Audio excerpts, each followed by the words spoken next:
Hi, welcome to Left Foot Media. My name is Brendan Malone, and gosh, it is great to be back. Just me and a camera, face to face, talking about a film that I really enjoyed.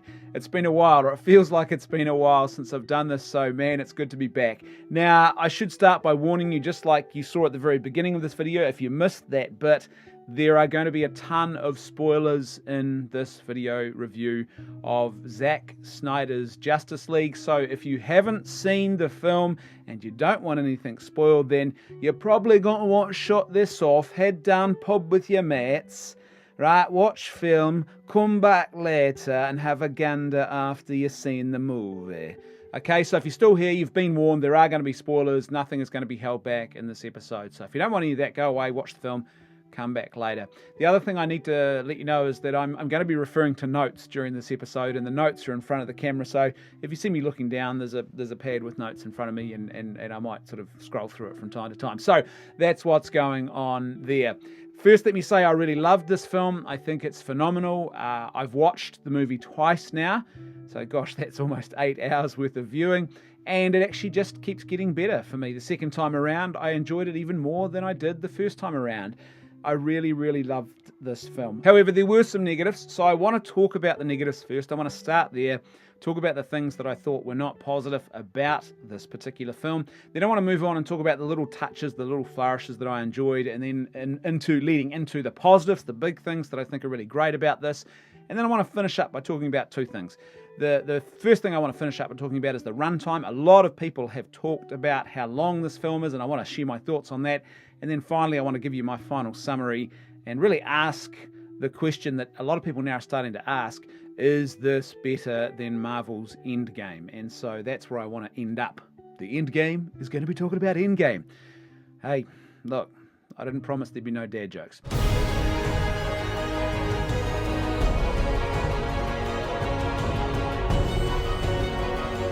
Right, so first of all, the negatives, let's just dive straight in.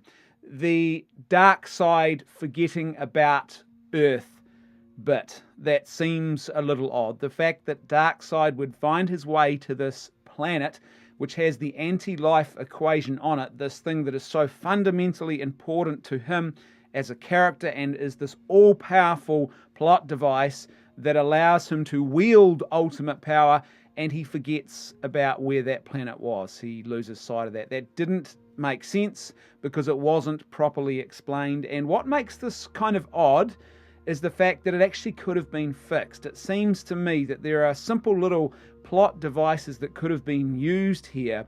And I was thinking about this last night. One simple one would have been to have had one of his minions discover the anti-life equation, not Darkseid, and then have that minion killed before he could tell Darkseid that planet Earth held the anti-life equation. And then once the battle takes hold and Darkseid loses the battle and he's sent packing, he would be none the wiser at that point. His minion would be dead. No one would be there to tell him about the anti-life equation. We'd all know, of course. And then it would free up for Steppenwolf to arrive in the future and discover the anti-life equation, which was actually quite a cool little way of giving him his redemptive little moment. So he's a character who's seeking redemption. He's trying to get back in with the boss after being out of favor, and it was actually a good little plot device to allow him to get back in with the boss, and it would have been, I think it just would have worked. So that's one simple way you could have done it. I'm sure there are others that I haven't even considered, but it seems to me that this is just a writing problem that could have and should have been fixed. It is odd. It doesn't really quite make sense as to how he would know to find his way to a planet in the first place, and then for no apparent reason he would simply forget where that planet was. That was a plot hole and it should have been fixed. The script for this film is far superior, but there were still some cheesy, clunky dialogue moments that just, they didn't quite land as well as they could have. The reality is that most of the dialogue in this is just massively improved on what came before, and I'll talk more about that later in the positives, but this is much better than the Joss Whedon cut of Justice League, but there were still one or two moments of clunky, cheesy dialogue that just, certainly the first time around you're like, ooh. Now there weren't many of them, to be fair, there weren't that many of them, but one that really stuck out for me was when Wonder Woman responds to Steppenwolf by saying, "I belong to no one." And that doesn't even make any sense. It's such a clunky piece of cheese. It's a loaded statement in the current context of male-female relations in the world. There's definitely a political component to what she's saying there. But here's the big thing. It doesn't actually make any sense, because he's not saying in that moment, Steppenwolf is not saying, I will own you as my property, you will be mine. What he was saying is, leave her to me. In other words, I will deal with this woman in this fight we're having right now. She's mine, as in, I'm going to end her. He's not saying I will own her as a slave or as a piece of property or anything like that. So it was so clunky. It was a piece of cheese, and it just didn't work. And it really kind of was and felt obviously out of place. There are one or two what I will call loosey-goosey CG moments in this film. Moments where you think, ooh, maybe it was work experience day in the old CG department on this one. The one that really stuck out to me was very early on in the film, and that was when a couple of the Amazonians jumped on their horses, and you see them from behind as they ride off into the distance, and gosh, that CG just looked clunky, and it really stuck out to me. And it reminded me of that scene in The Hobbit that I've talked about in previous videos, where you have that horse riding scene at the end of one of the Hobbit films, and the horse is like, it's like, whoa, work experience day today. Now, I part of me wondered whether the CG issues, and to be fair, there aren't that many of them. There's one or two, but most of the CG in this is actually pretty good. But part of me wonders whether the studio was basically at the point where they were saying, okay, look, we're going to give you some leeway here, Zack, to make this Snyder Cut, but don't expect us to write a blank check. And so you've already tested our patience, you've already tried our patience, this is your sort of special favor. Don't expect any more favors in the way of cash to or a limitless supply of cash. And so I wonder if it was just a budgetary thing and he really had to make a tough call, and one or two of those moments, it was simply a matter of they ran out of cash or they didn't have the cash to finish it. And so the end result was we just have to press ahead with this thing regardless of what it actually looks like. My hope is now that this Snyder Cut has been released and it has proved to be wildly popular, because that's what's happened here, that what the studio will do is will allow him to perhaps go back and even tidy some of this stuff before the digital and Blu-ray release. Or maybe tidy up the digital one if it's, I think some countries have had the digital release. It hasn't happened in our country yet.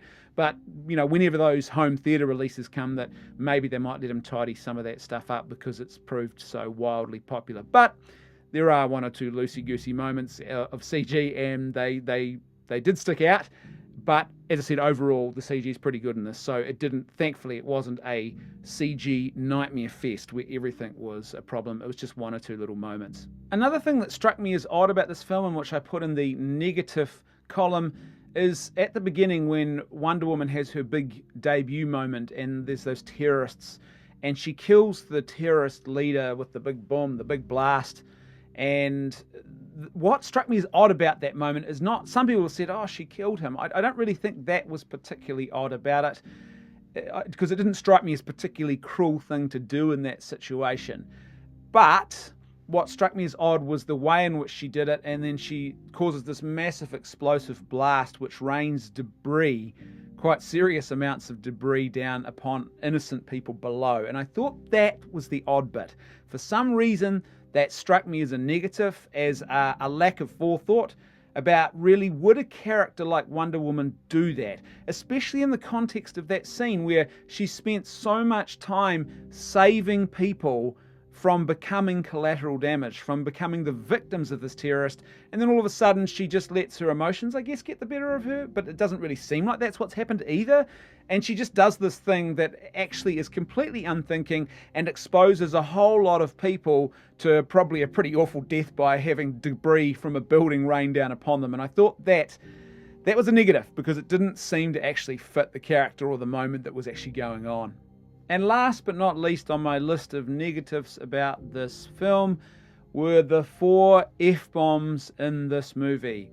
Now, I found these frustrating, and they didn't at all strike me as being in any way necessary to the plot of the story. And the reason I find them frustrating is because these characters really are characters that are designed primarily for a younger audience. This is not like me complaining about the fact that I can't show my kids the violent war film Saving Private Ryan, or it's, the World War II film or series Band of Brothers has got F words in it. Oh, I wish there weren't so many of those. Look, that's a completely different context. It's a completely different thing. These are superheroes. This is a superhero movie. And what makes these F-bombs all the more frustrating is a dad who would really love to be able to share this without having to grab the remote at 4 key points during this particular film to blank out what's about to come out of the mouths of our characters, is the fact that they weren't necessary and they didn't add anything. In fact, you could take away all of the F-bombs, all 4 of the swears in this film, and you would have not done anything at all to harm the plot or the dialogue. The biggest one probably is the one that is uttered by Cyborg when he is talking to Wonder Woman, and she's inviting him to be part of the team and trying to encourage him to do his bit. And he says, F the world. She says the world needs you, and he says, F the world. That doesn't need to be there. He could say to hell with the world. He could say screw the world. There's other ways of expressing that and getting the exact same emotional impact, the exact same intensity, the exact same sense of emotional despair and frustration and hurt and isolation and alienation that character feels in relation to everyone else around him. And so they weren't necessary. And as I said, I think that some people might say, well, that's a minor quibble. Well, as a dad of 5 kids who loves sharing creative endeavors like film and television that are suitable with his children, this to me is a real shame. Now, my kids and I have sat down and watched this. I had to grab the remote at key points. I knew where they were, and I made sure to remember that bit, and I had to do a little bit of skipping. It's frustrating. It's really frustrating, and I don't think they were at all necessary. I'm not sure why they're there. Maybe this is an attempt to be, we're edgy, man. We're really edgy. We're doing the edgy thing. We're putting F-bombs in our superhero movies. Yeah. It's like, it's not really that edgy. It's not relevant. They're not helpful. They don't add anything to the plot. It just felt gratuitous. And for me, that's why it goes in the negative column. It's a bit of a letdown. A film that is primed for younger audiences, and chucking in F-bombs I just don't think is the greatest way of going about things. And so for me, it doesn't get a tick.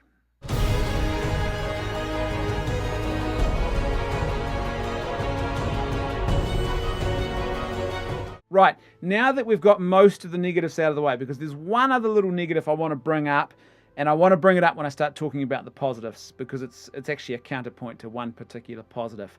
But now that we've got almost all of the negatives out of the way, let me talk about some of the little touches, the little flourishes that I liked and that struck me as, oh, that's a cool little thing that they've done there as I was watching this cut, this Snyder cut of the Justice League. Now, the first of these little touches that I liked was that moment of dialogue from Victor's father about the quarantine protocols for alien microbes. And I cannot help but think that this is a direct reference to the Alien prequels, and there was a lot of commentary at the time about these people who were going to this alien world as scientists and taking no proper quarantine precautions, and that formed a big part of what happened in that particular film.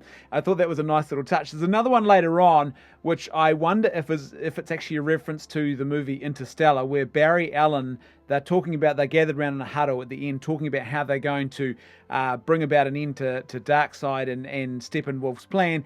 And Barry Allen says that he's going to save everyone with the power of love. That's the power he's going to use to save everyone. And obviously it's a snide comment, and he doesn't really mean that at all.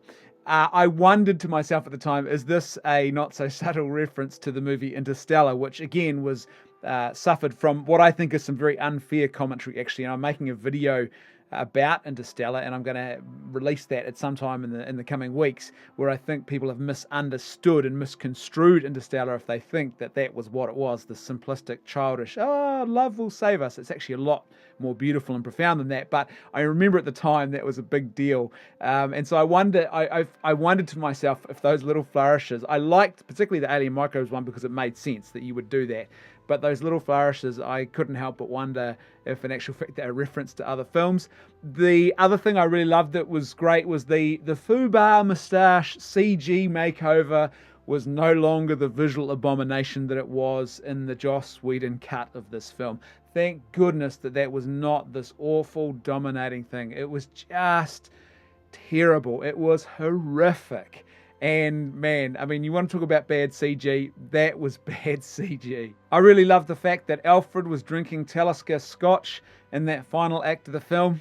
A bit of a fan of that myself. So I'm in good company. I enjoyed that little flourish. And lastly, something that I really loved, and I thought this was actually quite a beautiful little thing, and it was quite a great little moment of virtue, was that dialogue between Barry and Cyborg when they were digging up Superman's grave. And, he says, we could do this in a flash, we could do this really quickly.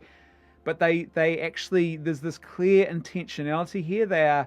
There's a reverence that's being shown by the fact that they're not using their superpowers and they're taking their time to dig up the body of Superman in a way that shows reverence to who Superman actually was. And I thought that was a really great little flourish, and not just because of that. I think there's a beautiful sort of moment of virtue in that, this respect for the sacred that you see coming through here.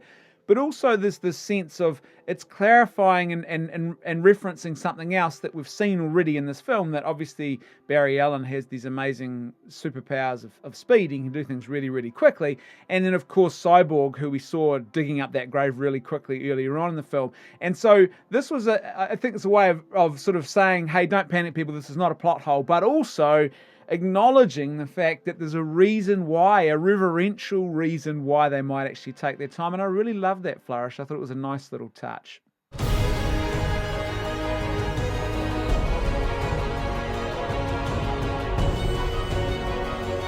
So now that I've covered all the little flourishes, the nice little touches that I liked about this film, let me talk about the big positives that I see in this version of the Justice League. First of all, the character of Batman. And this is the one. Remember earlier when I said there was one more negative to come? There is a negative associated with this as well, but I'll touch on that in just a second. First and foremost, though, the character of Batman is a positive for me in this version. He is much better told. He's given a better arc. His character is fleshed out in a better and more meaningful way in this film. His role in this is important. What he does really matters. And as a character, as I said, his story is told in a much better and more compelling way in this version of the Justice League.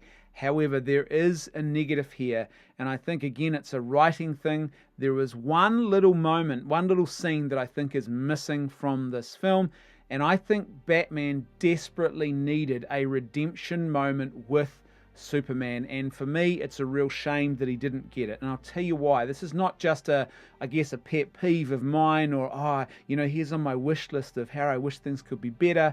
I actually think it would have served a really important purpose in the whole mythology and the whole heart of what this film is doing. I see the Snyder Cut of Justice League as being the completion of the character arc of Batman, and really the relationship between Batman and Superman that is established in a really strong way in Batman v Superman. And of course, if you've heard me talk about that before, when I refer to Batman v Superman, I am only ever referring to the Ultimate Edition. That is the story that Zack Snyder wanted to tell. The theatrical release is not. It is diabolical. It's a mess. Go and watch the Ultimate Edition if you haven't seen it. So that's what I'm referring to. And this story in the Justice League, Zack Snyder's cut of the Justice League, is actually completing that whole arc for me. And there's a really big emphasis on hope that was missing in BVS. BVS is really Batman in despair. This one is Batman and Bruce Wayne with a sense of hope and a sense of purpose. But what was really needed, I think, to complete that was just a little final redemption scene somewhere. And in my head, it would play out as Bruce Wayne in a sense of frustration or despair, with almost a sense that he's failed and putting all of the burden on himself, that this is his fault and that he had to rectify the wrongs that he did. Now, there is a scene where he references how he's done damage in the past, but I think in a more meaningful way with him and Superman this needed to happen. And then what would need to happen in that scene is Superman effectively forgiving him and the redemption arc being complete, and Superman telling him, look, you have proved more than enough. You have done more than enough here to prove that you are truly sorrowful for the evil and the sins and the things that you did, the wrongs that you perpetrated in the past. You've got to stop. You've got to let that guilt go. You've actually got to learn to forgive yourself. Otherwise, that will destroy everything you're trying to do here as well. And I think that moment was missing. And I'll tell you why I think it's important. I think it would have completed the actual character arcs and the relationship between these two characters. But I think it also would have really given and really strongly cemented the sense of hope, which is clearly the thing which underpins this movie. But I think without that scene, it's just not quite, it doesn't quite get over the finish line. It does get there, but it's not quite over the finish line. And I think that scene where Batman gets his redemption would have been just so pivotal to cementing in a very beautiful way that the despair of the past is now gone. The despair which drove everything in BVS has now been cast aside. And this is about something more here. This is about a genuine, authentic hope. This is not about people burdening themselves with guilt and then thinking, because this is the thing about hope. It's not simply about hoping for something nice or good or positive to happen in the future. It's also something that should really ground our attitudes to ourselves and others here and now. It should ground and motivate and drive our actions. And so without that sort of scene, it feels a little bit like Batman's actions are almost scrupulous. It's almost like the over-scrupulous penitent who can never do anything right. He thinks his sin is so great that it can never be redeemed. It also has a feel of utilitarianism. Well, if I do this utility, that'll make up for the bad things that I brought into the world previously. And what it needs is more than that, is that sense of hope. In actual fact, I look beyond just myself. I look to something greater. And I think a scene like that would have really fleshed that out. So for me, it's a real shame that was missing. That's the final negative, I promise you, that I want to talk about in this film. But when I go back to the original point, the character of Batman is still much better told and is more meaningful as a character, I think, in this film. Steppenwolf and his demons actually felt like a menacing warrior horde in this film. They did not feel that way in the Joss Whedon cut at all. They literally felt like flying bugs in the previous film. Whereas in this one, they actually feel like a menacing demon horde. Steppenwolf doesn't feel like this weird CG generated placeholder for villain. Insert CG villain here. It felt a little bit too much like that in the previous cut of this film. This one actually feels like the villain, the menace, the threat. It's actually the stakes are more real, and the warrior horde, the demon warriors, actually feel like a demon horde, not just flying bugs like they did in the previous film. The lighting and the color grading in this movie was a million times better than it was in the Joss Whedon cut. It's just, now this is a preference thing, I guess, obviously, ultimately at the end of the day. Two different directors who have two different styles in the way that they light and color their films. But why it was such a problem this time around was that a lot of what had been established and prepared for in the making of this film before Joss Whedon takes over is actually being set up for Zack Snyder's color grading and lighting style. And so things like costuming and the way you design costumes and all these kinds of things, they all play into that. And so then when you go and change the color grading and the lighting, that can have really detrimental effects. And that's what we saw in the previous version of this film, is it just did not look good. It was so weird because you have these sort of dark or darker color tones in the background, but they're so brightly lit. It just, it didn't look good. And speaking of which, the Batsuit looks so much better. That's one example of how this lighting and color grading really makes a big difference.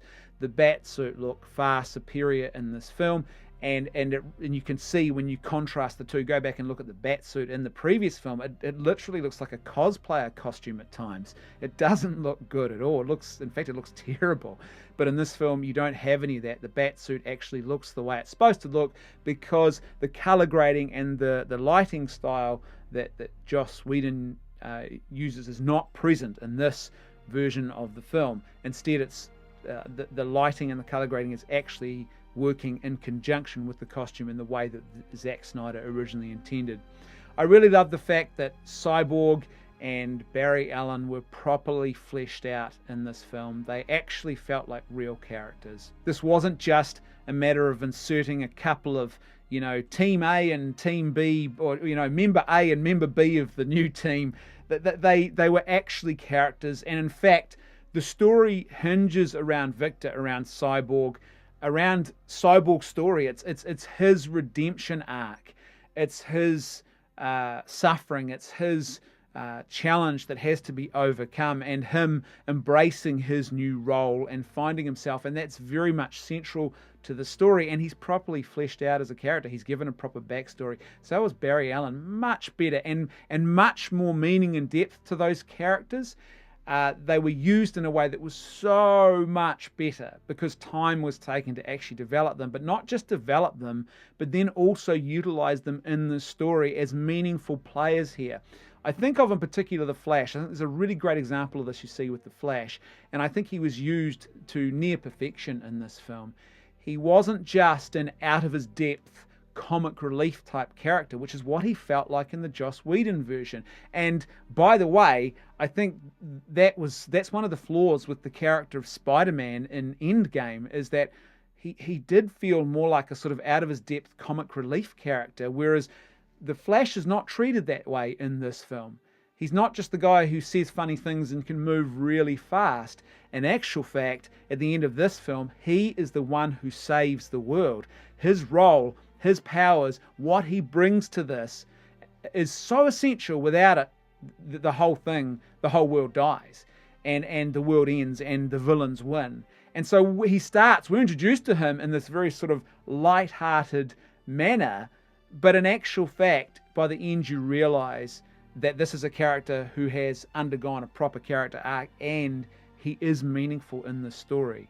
And I think there's a real homage and a respect that is being paid to that character, who is being effectively borrowed, if you like, by Zack Snyder, taken from another person's creative endeavors, from the comic book storytelling side of things, and he's putting him into this film about this character, and he's paying that character due respect.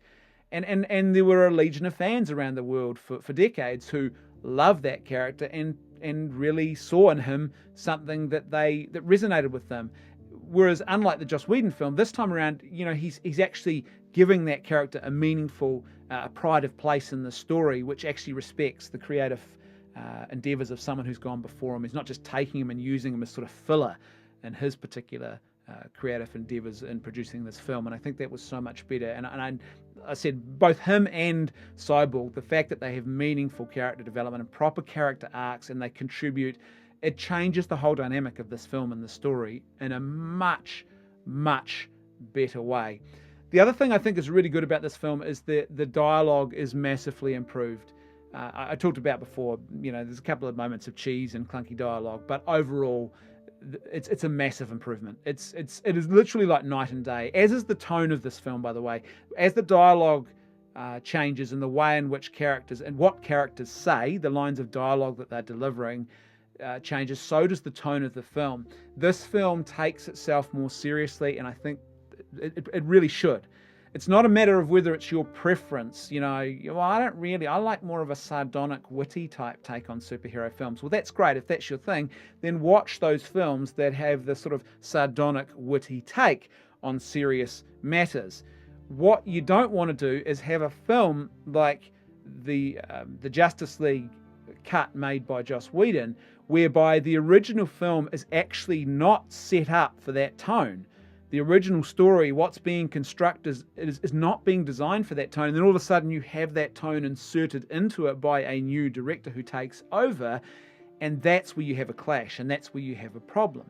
Whereas this film actually goes back to what was originally intended. The world is created for a more serious take on things, and the characters and their dialogue reflects that. You still have the moments of humor within that, but it's not so stupid that it overtakes and feels like a stark and inappropriate and, completely sort of ham-fisted shoving something in there that doesn't quite belong moment. It's all much more organic now. And thank goodness some of that stuff is gone, just completely gone from this. Lots of stuff. The Flash and the Wonder Woman scene where he falls over, the silly dialogue about people bleeding, and it's just so much better. The film is so much better for that, because the original intention and the original design, the foundation that's being built, is not for that type of film. And so the foundation is now consistent with the actual house that's built on top of it. And I think that's a really big thing. Another positive that I see about this film, and this one might be a hot take that some people just really strongly disagree with, but I think in this film, in the Justice League, the Snyder Cut of the Justice League, and Batman v Superman, the Ultimate Edition, which is the only edition, by the way, in my humble opinion, I think the character of Wonder Woman actually gets a far better treatment than she did in her own standalone films. Now, I know there's probably going to be people who say, oh, no, I disagree with you. Oh, I love the first film, even though the second film was nowhere near as good. The first film, I'm actually not sure. For me, she actually feels like a meaningful character who's given a more, a serious respect here. She's not just a political tool, shall we say, for people to use as a mouthpiece. In this film, she's actually, I think, she's treated in a way that I think, dare I say it, she's just one of the boys. And I know that might sound wrong and condescending. It's not what I intend, but I think those who understand me will know what I mean. What I'm saying is she's not put off in this weird sort of, let's ring fence her, turn her into some sort of political character or politicized character. In actual fact, her equality is with the others is just really present. And the way in which her character is just taken seriously and treated by everyone else, interacted with by everyone else, it's actually just a really good thing. And I think, for me, her character actually gets a better treatment in these films than she does in her standalone films. And speaking of which, this is another positive for me, there's no overt pulpit-thumping politics in this film. No one in this movie, the Snyder Cut of the Justice League, felt like propaganda dressed up in a skin suit. And quite frankly, far too many movies now are ruined by this. And the superhero genre in particular is ruined by propaganda dressed up in a skin suit. And so you have these characters who just become these mouthpieces for political ideology, in particular the new doctrines of critical theory, cultural Marxism, I guess general wokeism at times, and it's just not good. It is destructive and counterproductive to good mythology and good storytelling. It ruins a film, it dates a film very, very quickly, and it doesn't show respect to that character. It is childish nonsense, I would argue, because it doesn't actually give that character a sense of reality and authentic human struggle. It just turns them into a vocalization of political ideas, political talking points, and there's none of that in this film. And it's great. It's so good. It's just, and if you want to argue a political point about male-female equality and respect for women in the world, you see that in this film. The characters just treat each other with equality and they just get on with the job, but no one feels the need to actually stop and give the audience a lecture about how they're failing to live up to this new gold standard, how they are in danger of being heretics if they don't accept this new ethical and vision of reality, this new orthodoxy about all of those kinds of things. As I said, one of the clunky, cheesy moments of dialogue which comes close, but thankfully it was just a one-off, and I was worried it was going to set a tone for this character for the rest of the film, but it doesn't, was that line where Wonder Woman says, talks about she belongs to no one, but it's kind of so... it's sort of, its boundaries a little bit loose that you could interpret it in any sort of way. Well, I'm my own woman sort of thing, but it doesn't go beyond that. It doesn't turn into a regular occurrence in the film, and it's really good. It's refreshing that it's not just bogged down with this kind of propaganda. Last but not least, in the really big positives column for me, is the fact that the Justice League actually felt like a league of heroes.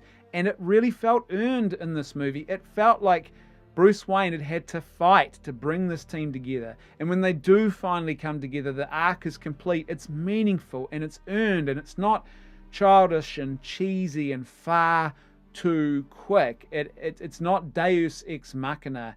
And as a result, when they come together, it's meaningful. And then they actually feel like a league. They actually feel like a proper team of people who are working as a team.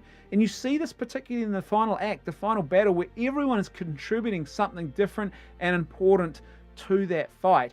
And you realize that without any one of those characters, the whole story would fall to bits. The whole victory would not be what it is. Everyone has a vital role to play. You didn't feel that with the Joss Whedon cut at all. It's just not what that felt like at all. They didn't really feel, even when they're together, there's something not quite right that's missing. There's something there, and it doesn't feel as meaningful, and it definitely doesn't feel as earned. And so I think that was such an essential component of a film, which is called The Justice League, that you actually have people who feel like they are in league with each other. They have committed themselves to this bond, this community of heroic friendship. And you actually feel that, and it's properly earned in this film as well.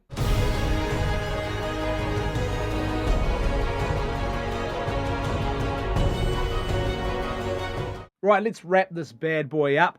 And the first of the final two things that I want to talk about is the runtime of this film. A lot of people have talked about the runtime, and there's a lot of commentary from people, even people who like the film, claiming that it was excessive, it was too long, they didn't like the runtime, or at the very least, they found it an inconvenience and they were frustrated by it.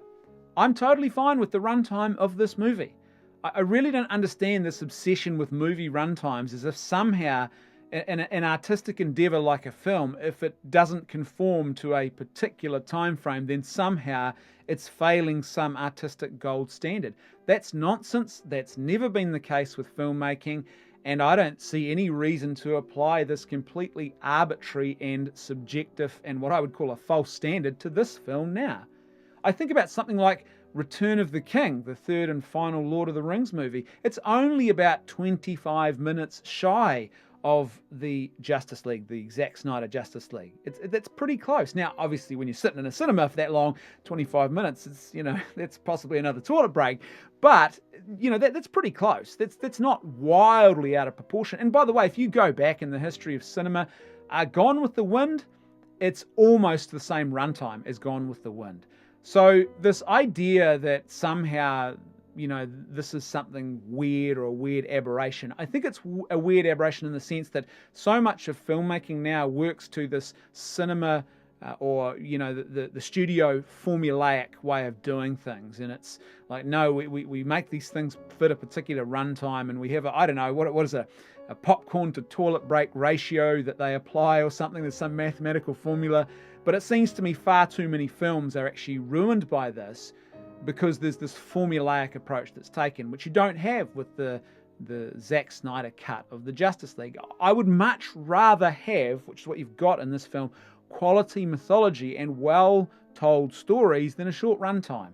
And I think this film does this really, really well. It actually uses all of the time that it takes well. There is nothing that is wasteful. It would be completely different if this was a 4-hour film full of wasteful scenes or gratuitous stuff that didn't need to be there. There's none of that in this film.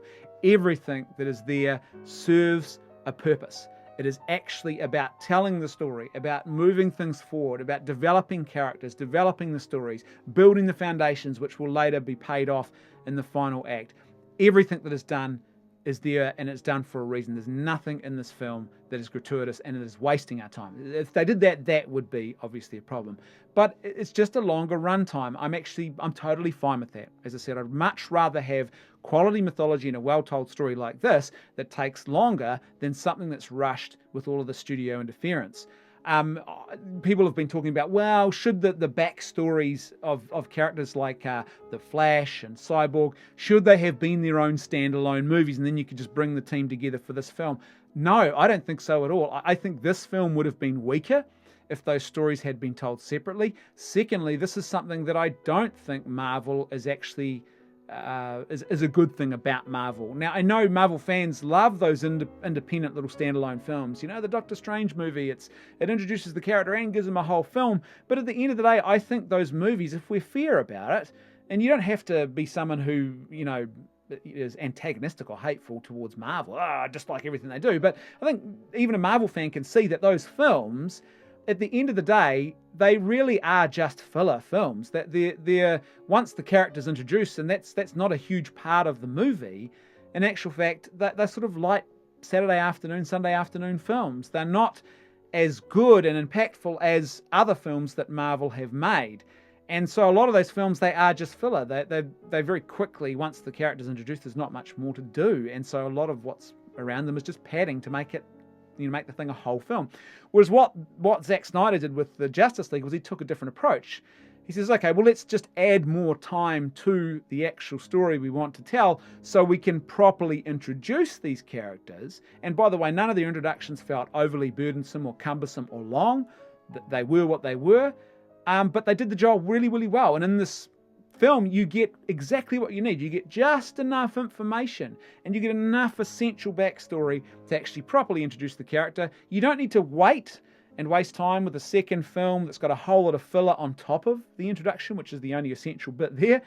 You've actually got it all in this movie. So I don't think there's any need to, and I don't think it would have added anything to this film to tell Barry Allen's story as a standalone movie, to tell the story of Cyborg as a standalone movie, and then bring them all together for this film. In actual fact, their introductions in the story and their character development is actually essential to the whole overall story of this film. So I don't think it would work stripping them out at all, and I don't think it's as big an issue as perhaps some who I know are going to disagree with me strongly and feel very differently about this, but I just don't see it as being that big a deal.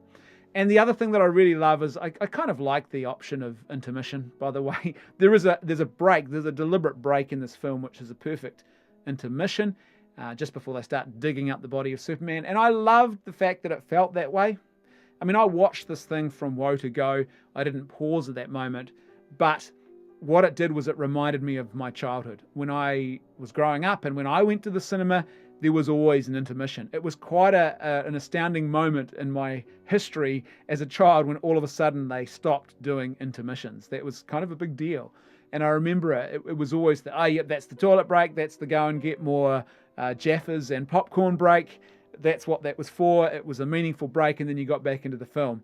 And so if you didn't grow up with that, then maybe you won't reminisce about that or be as enamored by that as I was. But I kind of like that. Maybe I should have put that in my my little flourishes column, because I thought it was kind of a cool thing about this film. But overall, as I said, the runtime for me, it just wasn't too long. It was perfect for the story that was told, and the story that was told well. I don't look at the Lord of the Rings and think, oh man, you know, that Return of the King, it should have only been 2 hours. I look at that film and I think it's perfect for what it is, and the story that it's trying to tell, it tells it. It takes the appropriate amount of time to actually tell the story and to develop a good mythology, and I'd much rather have that than a short, sweet film that actually doesn't do storytelling properly and doesn't earn the moments that it delivers at the end, that's not setting things up properly, that's not developing characters properly. Much rather have a slow and steady, wins the race type approach, and I think this film does that really, really well. As I said, nothing was gratuitous, nothing went too long in the runtime of this film. Nothing was there that felt like it shouldn't actually be there.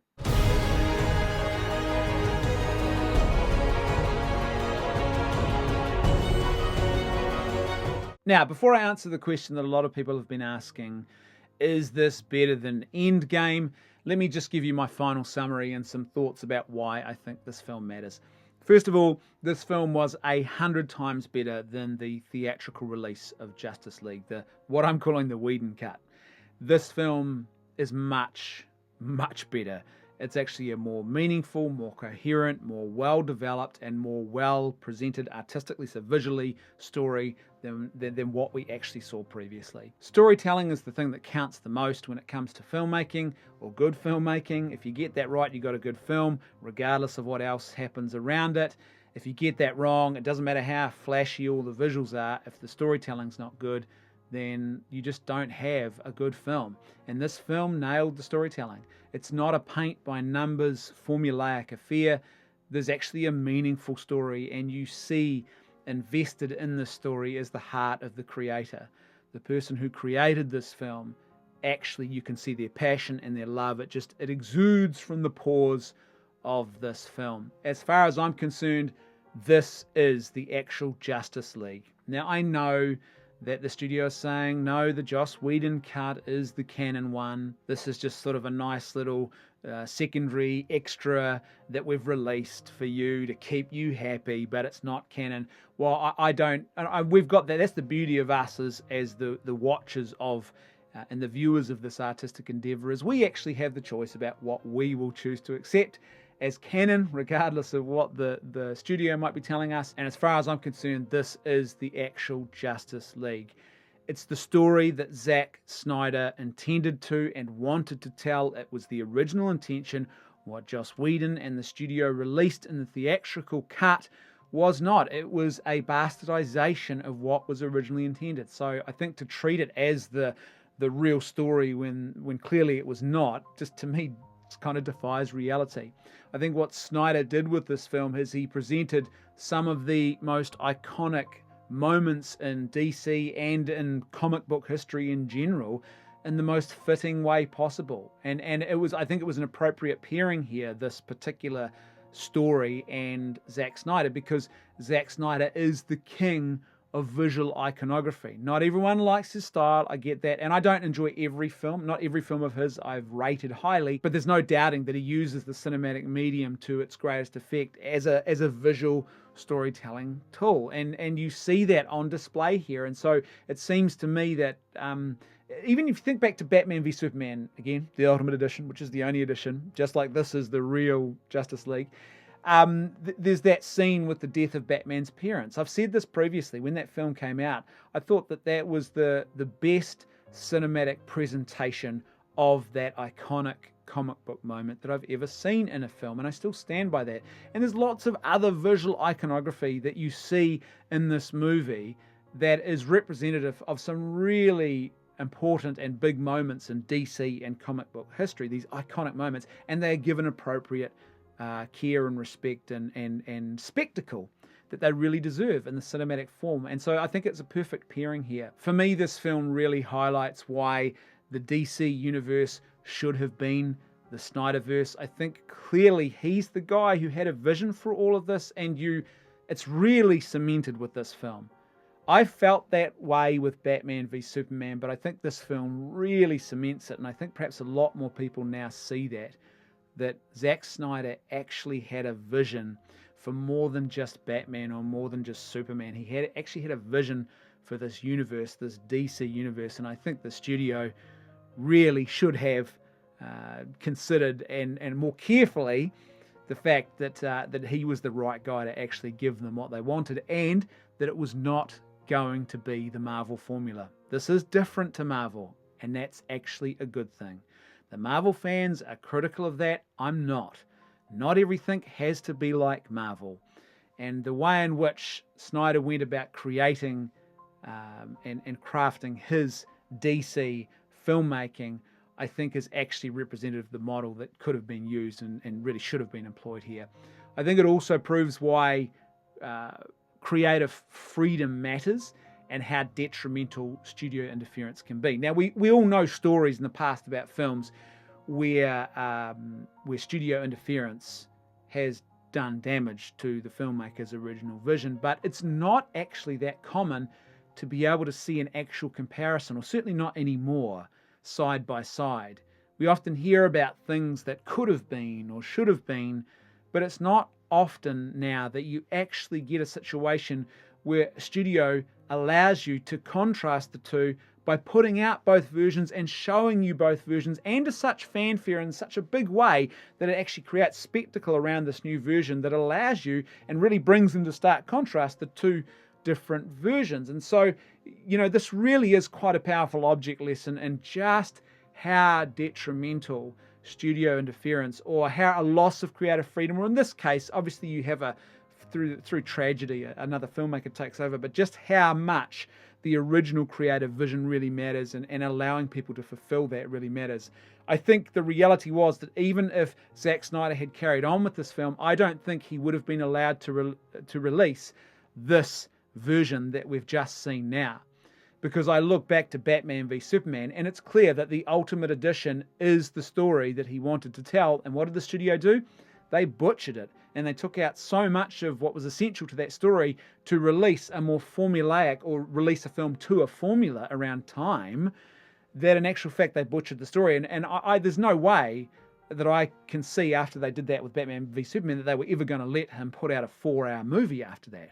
And so it's sort of, it's a happy accident, if you like, a lucky twist of fate that actually allowed him this new opportunity to put this thing out that probably otherwise never would have seen the light of day. But it is a powerful, powerful object lesson in why creative freedom does actually matter. Like I said, for me, the Snyder Cut of Justice League is actually the Justice League, and I think it's the third and final act in a trilogy that began with Man of Steel.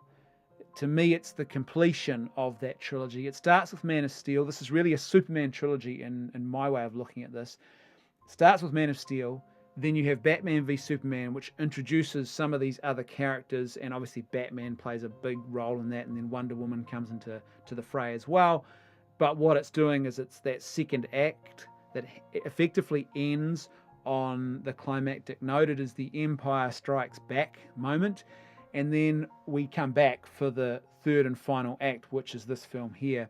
At the very least, you'd have to say that Batman v Superman Ultimate Edition, again, it's the only edition, it's the real one, and Zack Snyder's Justice League is really a 7-hour story.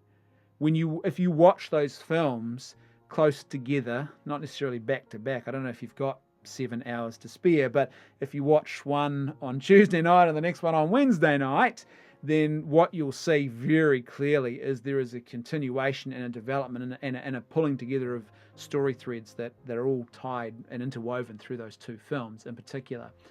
But for me, I see this as a trilogy. As I said, it completes Superman's story, or a Superman story. There's plenty more that can be told, but it completes, I think, quite a powerful one. And how all of these films actually are intertwined and all work together. Which brings me to my conclusion.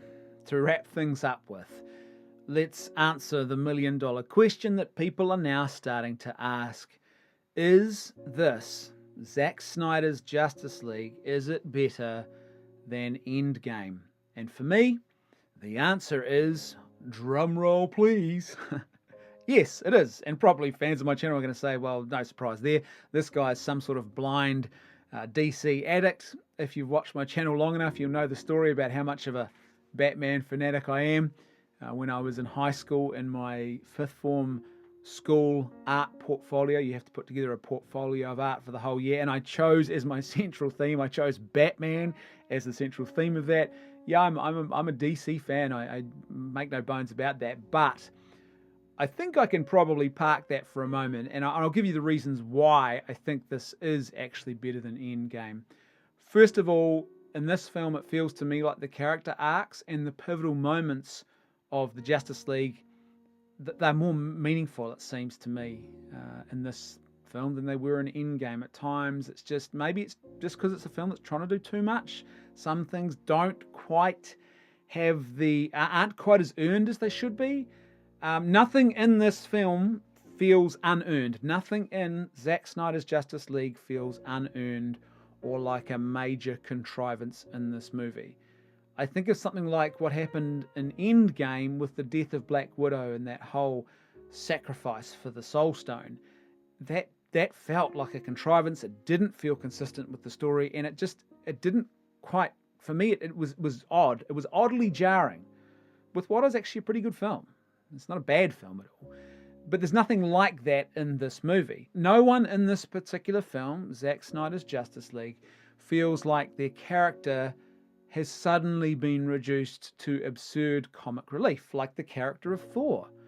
Now, I know some people really love Fat Thor, but for me, it felt like there was a story arc that went begging there, and he was just reduced to, ha ha, fat Thor, look at that, so funny, he's fat now, ha ha ha, and he's playing video games, and he's drinking beers, lols.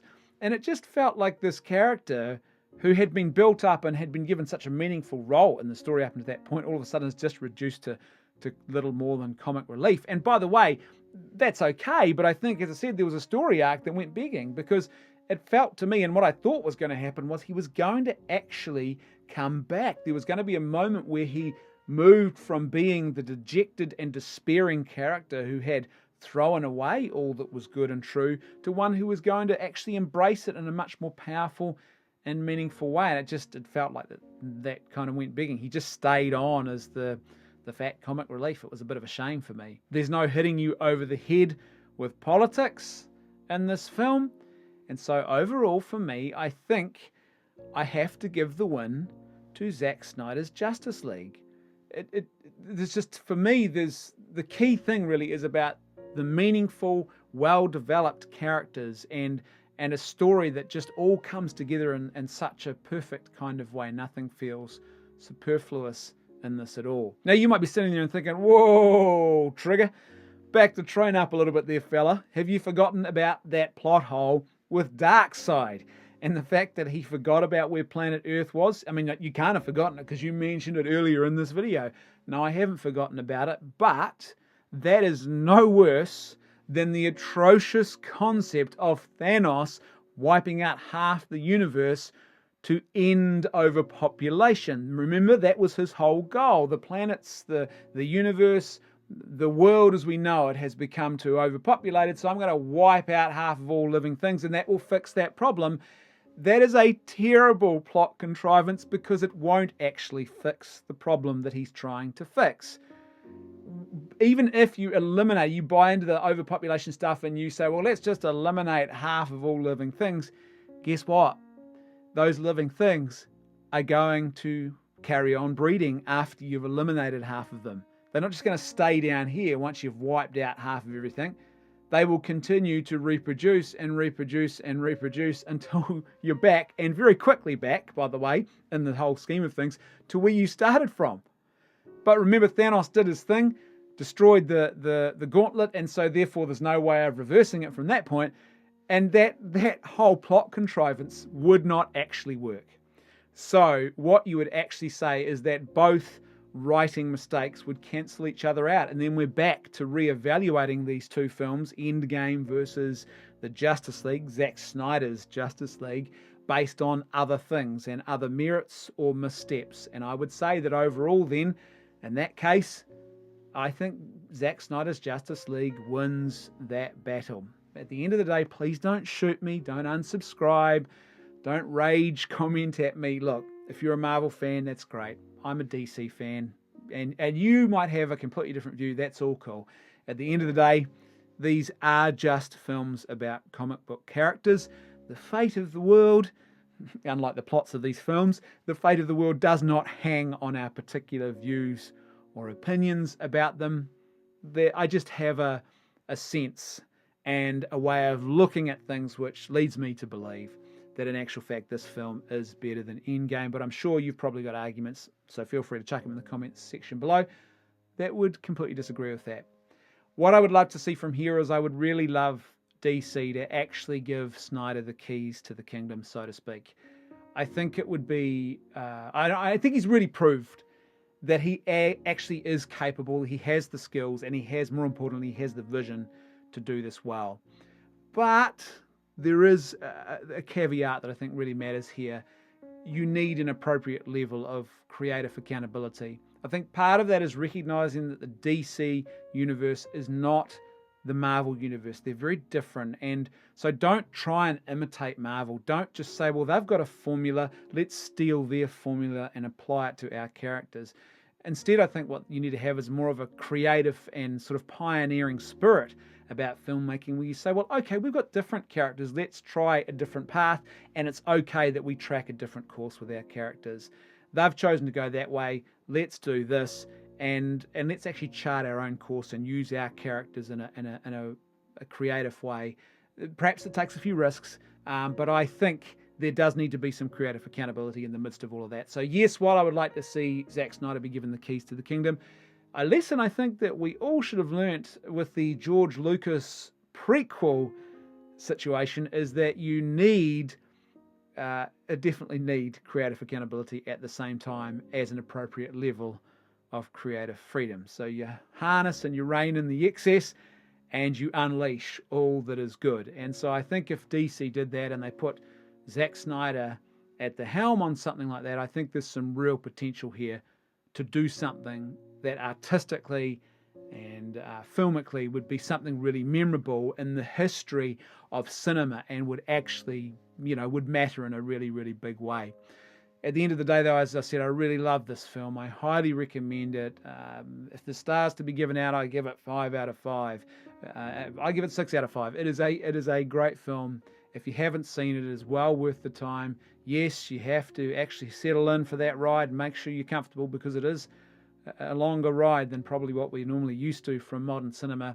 But at the end of the day, it's great mythology and it's great storytelling. It has it where it counts. It is a massive improvement over what came before. This is the Justice League in my mind. Joss Whedon's is not. It is a studio pet project as far as I'm concerned. This is the story he wanted to tell. It's clearly what he wanted to tell, and he's been allowed to tell it, and it actually makes much more sense. So in the world of embracing reality, I think it makes more sense to actually say, yes, we embrace this one as the actual film because this is the intended vision, and look at it, it's so much better than what we got. But as per usual, I'd love to hear your thoughts. So please let me know what you think in the comments section below. Did you agree? Did you disagree? Were there things that I've missed that you think are worthy of commenting on about Zack Snyder's cut of the Justice League? And last but not least, a huge thank you to everyone who is supporting this channel. You guys are awesome. If you're not already a subscriber, please hit the subscribe button and don't forget to hit that little notifications bell. Give the video a thumbs up, a like, a share. All of that really, really helps the channel. If you're not supporting us on Patreon, you can do that now at patreon.com/leftfootmedia for as little as $1 a month or as much as you'd like to contribute. You can ensure that this content keeps happening. And a huge thank you to everyone, as I said, who is already supporting us. You guys are awesome, and because of you, this video was possible. Thanks for watching. See you next time on Left Foot Media.